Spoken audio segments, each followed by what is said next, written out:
안녕하세요. 영진교육대학 하이델베르크 요리문답 10번째 시간입니다. 이번 시간에는 그 신뢰의 수단, 세례라는 주제로 함께 내용을 살펴보도록 하겠습니다. 믿음이 하나님의 전적인 선물이지만 이 말에는 우리에게 믿음이 생길 때 그냥 가만히 있어도 된다는 의미가 아닙니다. 성령님은 참된 믿음을 주실 때 은혜의 외적 수단을 사용하십니다. 눈에 보이는 외적 수단으로 하이델베르크 요리문답은 성례와 말씀을 소개합니다. 지난 9주 동안 공부하면서 많은 시간과 많은 노력을 하셨으리라 믿습니다. 이번 마지막 10번째 시간에는 그 신뢰의 수단인 세례에 대해서 함께 살펴보도록 하겠습니다. 앞서 우리가 참된 믿음을 정의했습니다. 참된 믿음은 두 가지로 확실한 지식과 굳은 신뢰였습니다. 우리가 지금까지 확실한 지식에 대한 내용을 다루었다면 이번 시간부터는 굳은 신뢰에 대한 내용을 함께 공부할 차례입니다. 하들베르크 요르문답 제65문 그리스도 안에서 그의 모든 복을 공유하는 것은 오직 믿음으로 가능하다고 고백합니다. 그렇다면 이 믿음은 어디서 오는 것입니까? 답.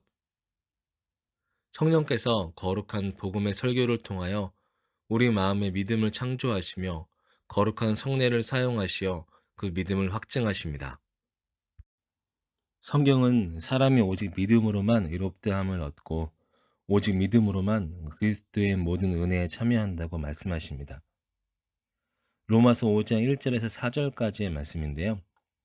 그러므로 우리가 믿음으로 의롭다 하심을 받았으니 우리 주 예수 그리스도로 말미암아 하나님과 화평을 누리자. 또한 그로 말미암아 우리가 믿음으로 서 있는 이 은혜에 들어감을 얻었으며 하나님의 영광을 바라고 즐거워하느니라. 다만 이뿐 아니라 우리가 환난 중에도 즐거워하나니 이는 환난은 인내를, 인내는 연단을, 연단은 소망을 이루는 줄 알미로다. 이렇게 믿음은 그리스도 안에 있는 모든 은혜가 우리에게 흘러오는 배관과 같다고 설명하고 있습니다. 사도 베드로는 이 믿음을 베드로후서 1장 1절에서 보배로운 믿음이라 말합니다. 세상의 어떤 금은 보화, 세상의 어떤 값비싸고 화려한 것과도 바꿀 수 없는 보배로운 믿음이라 라고 칭하는 것입니다. 그렇다면 보배로운 믿음, 곧 예수 그리스도를 믿는 믿음은 우리 마음에 어떻게 생기게 되는 걸까요? 에베소서 2장 8절에서 너희는 그 은혜에 의하여 믿음으로 말미암아 구원을 받았으니 이것은 너희에게서 난 것이 아니요 하나님의 선물이라. 믿음은 하나님께서 우리에게 선물로 주신 것입니다. 누구든지 예수를 주로 할 수 있는 것은 성령이 아니고는 할 수 없다고 말씀하십니다.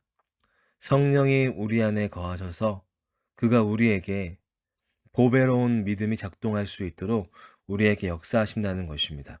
이렇게 성령 하나님의 역사를 따라서 믿음을 선물로 받았는데 이때 성령님은 외적인 방편을 사용하십니다. 그 첫 번째 방편이 그리스도의 말씀, 곧 복음을 우리에게 들려주시는 것입니다. 믿음은 들음에서 나며 들음은 그리스도의 말씀으로 말미암았느니라. 로마서 10장 17절의 이 말씀은 우리에게 너무나 소중하고 귀한 말씀입니다. 믿음은 들음에서 나며 들음은 그리스도의 말씀으로 말미암았느니라. 그렇다면 두 번째 방편은 복음을 우리 눈에 보여주시는 성례, 곧 세례와 성찬입니다. 그러므로 너희가 가서 모든 민족을 제자로 삼아 아버지와 아들과 성령의 이름으로 세례를 베풀고 마태복음 28장 19절 말씀 너희가 이 떡을 먹으며 이 잔을 마실 때마다 주의 죽으심으로 그가 오실 때까지 전하는 것이니라. 고린도전서 11장 26절 이렇게 예수님께서 성례, 곧 성례와 성찬에 대해서 이 땅에 남은 그리스도인들에게 명령하셨습니다. 오늘 우리에게 주신 말씀과 성례의 중요함을 우리가 믿음으로 고백하며 그 안에서 역사하시는 하나님의 은혜를 간구할 수 있는 우리 모두가 되길 소망합니다. 하이델베르크 요리문답 제66문 성례란 무엇입니까? 성례란 눈으로 볼 수 있는 거룩한 표시이며 보증입니다. 하나님께서 성례를 제정하셔서 그것을 행하는 우리들이 복음의 약속을 더욱 분명하게 이해하도록 하시고 자신의 약속을 확증하십니다. 하나님께서 약속하신 복음은 이것입니다. 그리스도께서 십자가에서 성취하신 단번의 속죄로 말미암아 은혜를 따라서 우리의 죄를 용서하시고 영생을 부여하십니다. 삼위일체 하나님께서 우리의 마음에 믿음을 굳게 하실 때 사용하는 외적 방편, 그 가운데 성례에 대해서 살펴봅니다.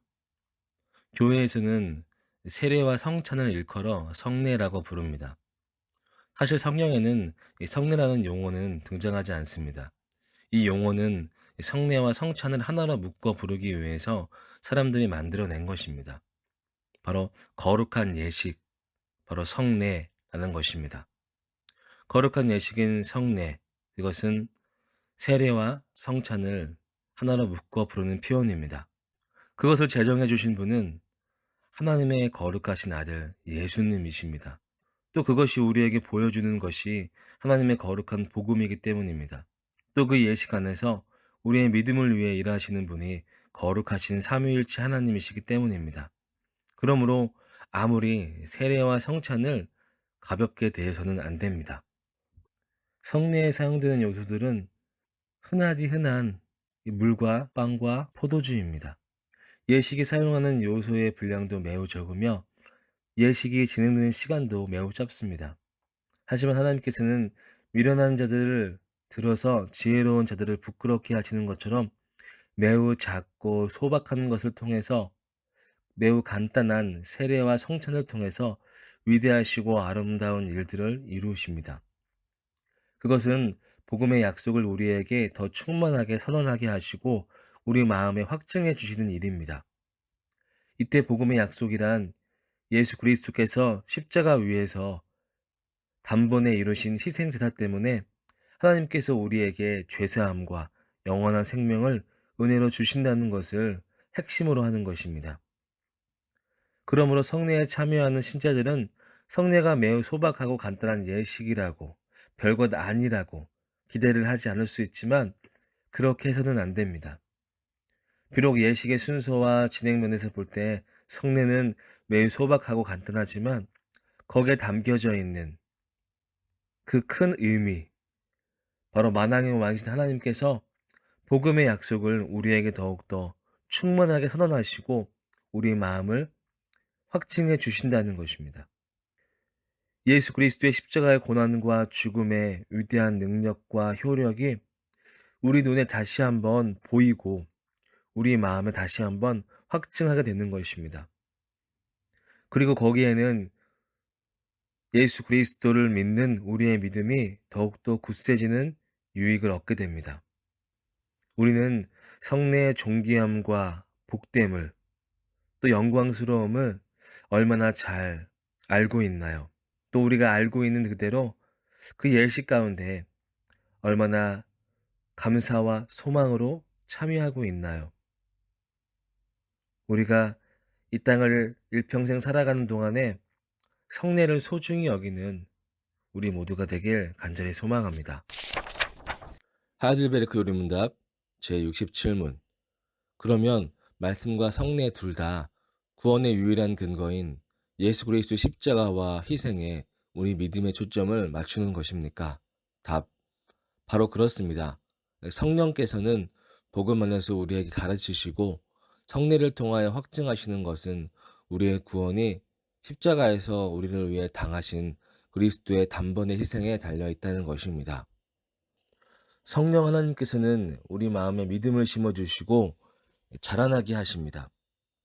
그리스도의 복음을 먼저 우리에게 들려주시고 들려주신 그 복음의 말씀이 우리 마음에 굳게 심겨질 수 있도록 우리에게 성례, 곧 세례와 성찬이라는 이 방편을 통해서 우리에게 역사하신다는 것입니다. 말씀과 성례, 이 두 가지가 서로 연결되어 함께 지향하는 궁극적인 목표점이 있습니다. 사도 바울은 데살로니가 교회가 하나님께서 보시기에 기쁘다고 말했습니다. 이는 우리 복음이 너희에게 말로만 이른 것이 아니라 또한 능력과 성령과 큰 확신으로 된 것입니다. 데살로니가전서 1장 5절 말씀. 복음을 가르치고 성례는 복음이 보여주고 있는 그 복음의 사실을 확증하게 하는 것입니다. 그러면서 말씀과 성례는 서로 연결되어 서로 보완하고 합력함으로써 예수 그리스도의 십자가에서 단번에 이루어진 그 구원이 이루어졌다는 것을 확신 있게 하는 것입니다. 바로 복음의 내용이 능력과 성령과 큰 확신으로 우리의 마음에 새겨지고 효력을 발휘하게 되는 것입니다.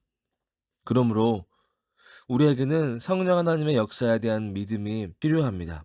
교회에서 말씀을 듣고 성례에 참여할 때 우리는 말씀과 성례가 서로 연결되어 있고 그 안에 성령 하나님이 일하셔서 우리 안에 믿음의 위대한 일을 이루실 수 있고 실제로 이루신다는 것을 철저하게 믿어야 합니다.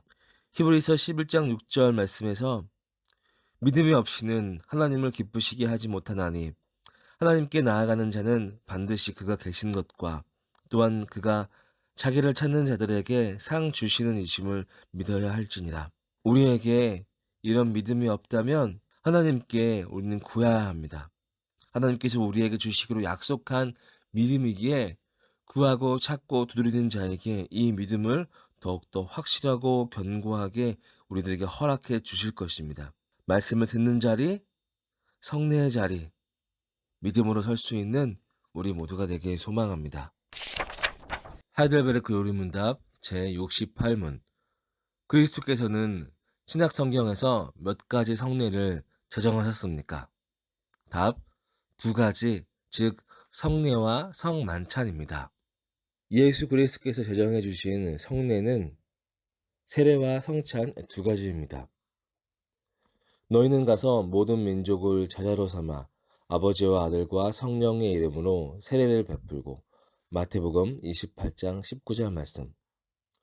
또 떡을 가져다 감사 기도하시고 떡을 떼어 그들에게 주시며 이르시되 이것은 너희를 위하여 주는 내 몸이라 너희가 이를 행하여 나를 기념하라 하시고 누가복음 22장 19절 말씀. 그런데 어떤 이들은 세례와 성천 말고도 또 다른 성례가 있다고 노골적으로 주장하기도 합니다. 또 다른 성례가 있는 것처럼 은근히 행동하는 것입니다. 로마 카톨릭에서는 성례가 7가지가 된다고 가르칩니다. 그들이 주장하는 7가지 성례는 세례성사, 견진성사, 성체성사, 고해성사, 혼배성사, 병자성사, 신분성사입니다. 개신교회 안에서는 유아세례를 거부하는 교회들은 유아세례 대신에 헌화식이라고 하는 예식을 예배 중에 행하기도 합니다. 마치 헌화식이 성례인 것처럼 생각하는 사람들이 있습니다. 일찍이 하나님은 이스라엘 백성에게 법을 제정해 주실 때 사람들이 하나님 말씀을 자기 멋대로 줄이거나 느릴 것이라는 것을 미리 아시고 그것을 엄하게 금지하셨습니다. 내가 너희에게 명하나니 말을 너희에게는 감하지 말고 내가 너희에게 내리는 너희 하나님 여호와의 명령을 신명기 4장 2절 말씀. 사람들은 하나님의 말씀에 무언가를 더하거나 빼는 것을 아무렇지 않게 생각하기도 합니다. 하지만 이것은 참 두려운 일입니다. 우리 삶 가운데 하나님의 말씀 외에 무언가를 더하거나 무언가를 뺀다면 두렵고 떨림으로 회개하며 나아가야 할 것입니다. 하이델베르크 요리문답 제69문. 십자가에서 이루신 그리스도의 단번 속죄가 당신을 위한 일이었다는 것을 세례가 어떻게 상기시키고 확신시켜 줍니까? 답. 그리스도께서 외적인 시스템의 제도를 정하셔서 물이 몸의 더러움을 씻어내듯이 그리스도의 피와 영이 나의 영혼의 더러움, 나의 모든 죄악을 깨끗이 씻어 주시겠다는 약속을 하신 것입니다. 그리스도께서 제정하신 세례식은 사람의 눈에 무엇을 보여주는 의식일까요? 그 안에는 2가지 요소가 있습니다. 첫째는 물입니다. 2번째는 물을 머리에 뿌리는 행동입니다. 이 두 가지 요소는 각각 그리고 함께 다음 두 가지 사실을 보여주는 외적 장치입니다.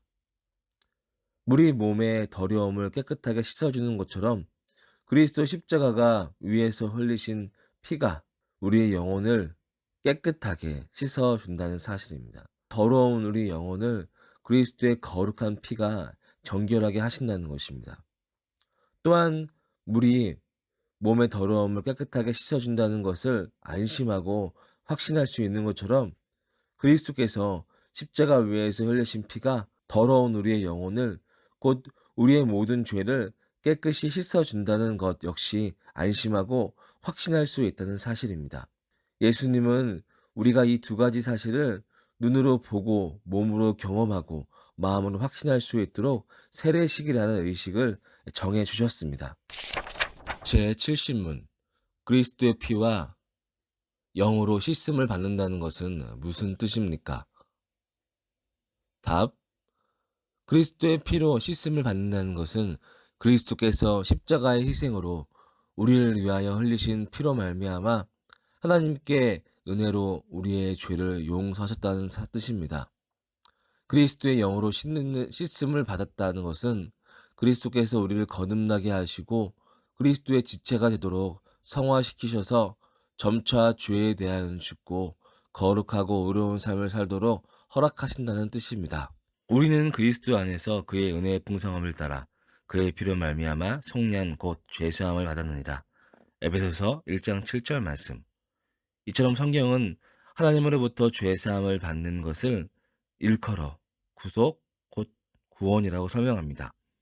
그러면서 성경은 하나님께서 우리의 죄를 용서해 주시는 근거를 중요하게 언급합니다. 첫째는 하나님께서 그리스도 안에서 우리의 죄를 용서하신다는 것입니다. 둘째는 하나님께서 그의 영광의 풍성함을 따라 우리의 죄를 용서하신다는 것입니다.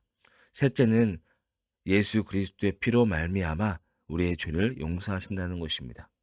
이렇게 하나님께서는 그리스도 안에서 그의 은혜의 풍성함을 따라 예수 그리스도의 피로 말미암아 우리의 죄를 용서하신다고 말씀하십니다.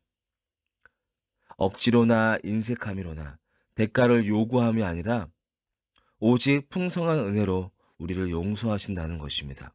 그리스도의 피가 우리의 죄를 용서하신다는 것, 그 짧고 간단한 표현 안에 이렇게 풍성하신 하나님의 은혜가 있다는 것입니다. 이런 것처럼 세례식은 간단한 예식이지만 거룩한 예식입니다. 예수 그리스도를 믿는 신자들에게만 시행되는 까닭은 오직 그리스도 안에서만 죄사함을 받을 수 있기 때문입니다. 에스겔서 36장 25절에서 27절까지 이렇게 기록되어 있습니다. 맑은 물을 너희에게 뿌려서 너희로 정결하게 하되 곧 너희 모든 더러운 것에서와 모든 우상 숭배와 너희를 정결하게 할 것이며 또 새 영을 너희 속에 두고 새 마음을 너희에게 주되 너희 육신에서 굳은 마음을 제거하고 부드러운 마음을 줄 것이며 또 너희 영을 너희 속에 두어 너희로 내 율례를 생각나게 하리니.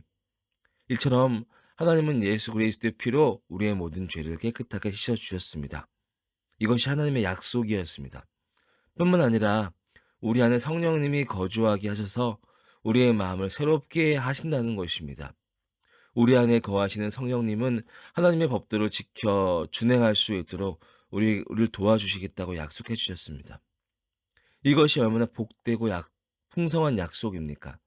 성령 하나님께서 날마다 우리의 마음을 새롭게 하시고 온전함과 거룩함과 순종의 삶으로 우리를 이끌어 가신다는 것입니다. 그리스도의 참된 지체가 되어 우리를 서로 연결하여 우리가 함께 그리스도의 한 몸을 구성하게 하시는 것입니다. 이것이 바로 교회입니다. 참된 신자는 언제나 자신을 그리스도 안의 한 지체로 인식하고 다른 신자들을 자신과 연결된 소중한 지체로 인식하면서 그렇게 함께 살아가는 것입니다. 우리가 한 몸 된 우리의 공동체, 우리의 교회, 이 사실을 믿음으로 고백하면서 그리스도의 지체로 살아가는 우리 모두가 되길 소망합니다. 하이델베르크 요리문답 제71문. 우리가 세례의 물로 씻음을 받는 것처럼 그리스도의 피와 영으로 우리가 씻음을 받는다는 것을 그리스도께서 어디에 약속하셨습니까? 답. 그리스도께서 세례를 제정하실 때 그러므로 너희는 가서 모든 족속으로 제자를 삼아 아버지와 아들과 성령의 이름으로 세례를 주라고 하셨고, 믿는 세례를 받는 사람은 구원을 얻을 것이요 믿지 않는 사람은 정죄를 받으리라고 말씀하셨습니다. 또 이 약속은 세례가 중생의 씻음과 죄의 씻음이라고 언급된 다른 선구에 반복되어 있습니다. 그리스도께서는 우리에게 불필요하거나 무익한 일을 의무로 정해주시는 분이 아닙니다. 그리스도께서는 이미 믿음을 가지게 된 모든 신자에게 세례를 거룩한 의식으로 의무로 요구하신 것입니다. 세례라는 외적 의식을 통해 예수님께서 우리에게 베푸시는 은혜가 있기 때문입니다. 그러므로 교회는 먼저 복음을 전파하여 참된 신자를 얻은 후에 기쁨으로 그들에게 세례를 베풀어야 하고, 복음을 듣고 신앙을 고백하게 된 모든 신자는 기쁨으로 세례를 받아야 합니다. 이처럼 믿고 세례를 받는 사람들에게 예수님께서 구원을 보장하신 까닭은, 참으로 예수를 믿는 사람은 세례를 받고 자신의 세례를 기억하거나 다른 사람의 세례를 보면서 복음을 더 온전히 믿게 되기 때문입니다. 이런 사람이 어찌 구원에 이르지 못하겠는가? 그러므로 참된 믿음을 가지고 있는 신자에게 세례는 참으로 복된 것입니다. 교회를 핍박하던 사울은 부활하신 예수님을 직접 만나며 눈이 멀어 골방에서 기도하고 있었습니다. 그때 하나님의 보내심을 받고 사울을 찾아온 선지자 아나니아는 다음과 같이 말했습니다. 이제는 왜 주저하느냐? 일어나 주의 이름을 불러 세례를 받고 너의 죄를 씻으라 하더라. 사도행전 22장 16절 말씀. 이처럼 아나니아는 회심의 문턱에 서 있는 사울에게 세례받는 것을 매우 중요한 일로 언급했을 뿐만 아니라 세례를 받는 것과 죄 씻음을 받는 것을 긴밀하게 연결해서 말했습니다. 세례를 받고 너의 죄를 씻으라. 세례를 받으면 틀림없이 죄를 씻음받을 수 있는 것처럼 말하고 있는 것입니다. 이렇게 말해도 상관없는 걸까요? 물론입니다. 이렇게 말하는 것이 얼마든지 가능한 이유는 믿고 세례를 받는 사람은 구원을 얻을 것이요. 마가복음 16장 16절 말씀. 예수님께서 이미 약속해 주신 말씀이기 때문입니다. 이런 과정을 거쳐 회심하고 사도가 된 바울은 훗날 디도에게 편지를 쓰면서 이렇게 말합니다. 우리를 구원하시되 우리가 행한 바 의로운 행위로 말미암지 아니하고 오직 그의 긍휼하심을 따라 중생의 씻음과 성령의 새롭게 하심으로 하셨나니. 디도서 3장 5절 말씀. 여기에는 중생과 씻음이라는 두 단어를 긴밀하게 연결했습니다. 중생의 씻음이라는 한 가지 표현으로 말했습니다. 생각해보면 씻음이라는 단어는 물론 씻는 세례를 연상케 하는 표현입니다. 그러니까 바울인 세례와 중생을 연결해서 마치 세례를 받는 사람은 중생을 한 사람이라는 의미를 표현한 것입니다. 이렇게 말하는 것이 얼마든지 가능한 이유는 믿고 세례를 받은 사람은 구원을 얻을 것이요. 앞에서 말했던 마가복음 16장 16절 말씀입니다. 예수님께서 약속의 세례에 대해서 이미 확실하게 말씀해 주셨기 때문입니다. 오늘 우리에게 주어진 세례에 연결된 이 약속을 우리가 믿음으로 고백하며 풍성한 은혜로 살아갈 수 있는 우리 모두가 되길 소망합니다. 하델베르크 요리문답 제72문. 물에 대한 외부적 씻음 자체가 죄를 씻어줍니까? 답 아닙니다. 오직 예수 그리스도의 피와 성령만이 우리의 모든 죄를 씻어줍니다. 히브리서 9장 22절 말씀입니다. 율법을 따라 거의 모든 물건이 피로써 정결하게 되나니 피 흘림이 없이는 사함이 없느니라. 죄인의 죄를 대신 짊어진 희생제물이 피 흘려 죽을 때 하나님 앞에서 죄의 문제가 해결됩니다. 그리고 그 피가 죄인에게 뿌려질 때, 그 피의 효력이 적용될 때 그 죄인은 실제적으로 죄의 사함을 받게 됩니다. 그래서 사도 요한은 다음과 같이 증거했습니다. 그 아들 예수의 피가 우리의 모든 죄에서 깨끗하게 하실 것이요. 요한 1서 1장 7절 말씀입니다. 그리고 그 피의 효력을 죄인의 마음과 삶에 실질적으로 적용하시는 성령 하나님의 사역으로 죄인의 마음과 삶은 거룩하게 되고 온전한 거룩함을 향하여 전진하게 되는 것입니다. 하나님의 성령 안에서 씻음과 거룩함과 의로움으로 나아가는 우리 모두가 되길 소망합니다. 하이델베르크 요리문답 제73문. 그러면 왜 성령께서는 세례를 중생의 씻음과 죄의 씻음이라고 부르고 있습니까? 답. 거기에는 충분한 이유가 있습니다. 우선 물이 우리 몸의 더러움을 씻어주듯이 그리스도의 피와 영이 우리의 죄를 씻어준다는 이것을 하나님께서 우리에게 가르치시려는 것입니다. 더욱 중요한 것은 우리의 몸이 물로 육체적으로 씻겨지는 것처럼 실제로 우리의 죄가 영적으로 씻어졌음을 하나님께서 성례의 보증과 표시로 확증시켜 주시려는 것입니다. 그리스도께서 제정해 주신 성례의 두 가지 목적이 있다는 것을 우리는 항상 기억해야 합니다. 첫 번째는 복음을 우리 눈에 보여주는 것입니다. 두 번째는 복음의 효력을 우리에게 확신시켜 주는 것입니다. 그러므로 세례는 첫 번째 목적을 먼저 생각해 본다면 세례가 우리 눈에 보여주는 복음은 무엇일까요? 물이 우리 몸에 더러운 것을 깨끗하게 씻는 것처럼 예수 그리스도의 보배로운 피도 우리의 모든 죄를 깨끗하게 씻는다는 복음입니다. 물이 우리 몸에 더러운 것을 깨끗하게 씻는 것처럼 성령 하나님의 은혜로운 사역이 우리를 거룩하게 한다는 복음입니다. 물 세례라는 외적 의식 자체는 우리 죄를 깨끗하게 씻지 못합니다. 물 세례는 그렇게 죄사함과 관련된 복음의 진수를 우리 눈에 보여줌으로써 우리의 믿음을 강화시키는 것입니다. 참 신자는 물로 세례를 받을 때 오직 예수 그리스도의 피와 성령의 은혜로운 사역으로 우리의 모든 죄가 사함받고 깨끗하게 된다는 복음을 눈으로 직접 보면서 믿음이 강화되는 것입니다. 더 나아가서 세례의 두 번째 목적은 세례는 어떻게 우리에게 복음의 효력을 확신시켜 주는 것일까요? 첫째, 세례에서 하나님의 확실한 약속이 붙어 있기 때문입니다. 믿고 세례를 받는 사람은 구원을 얻을 것이요. 예수님께서 친히 들려주신 이 확실한 약속 때문에 우리는 세례를 받을 때 우리가 받는 세례를 기억할 때마다 그리고 또 다른 신자들이 세례를 지켜보면서 우리가 모든 죄로부터 깨끗하게 되었다는 그 사실을 확신하게 되는 것입니다. 오직 그리스도의 피와 성령의 은혜로 말미암아 그 확실한 약속의 증표를 우리는 세례라는 외적 의식을 통해 하나님의 은혜 가운데 거하도록 부르신 것입니다.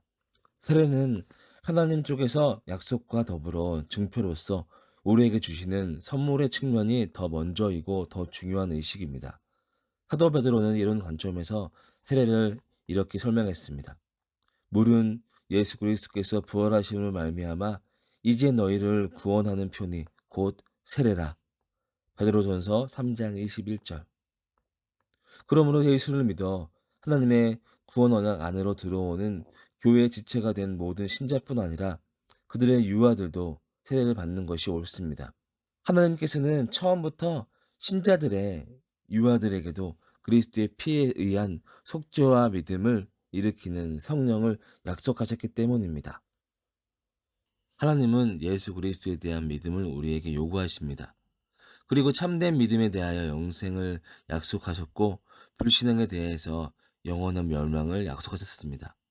그리고 이것의 확실한 표로 세례라는 의식을 정해주셨습니다. 그래서 신자는 언약 안에서 예수 그리스도를 믿고 하나님께로 돌아설 때 언약의 표인 세례를 받는 것입니다. 그렇게 신자는 그리스도의 교회에 속해서 불신자와 구별됩니다. 그런데 하나님의 언약은 신자들의 후손들에게도 적용되어집니다.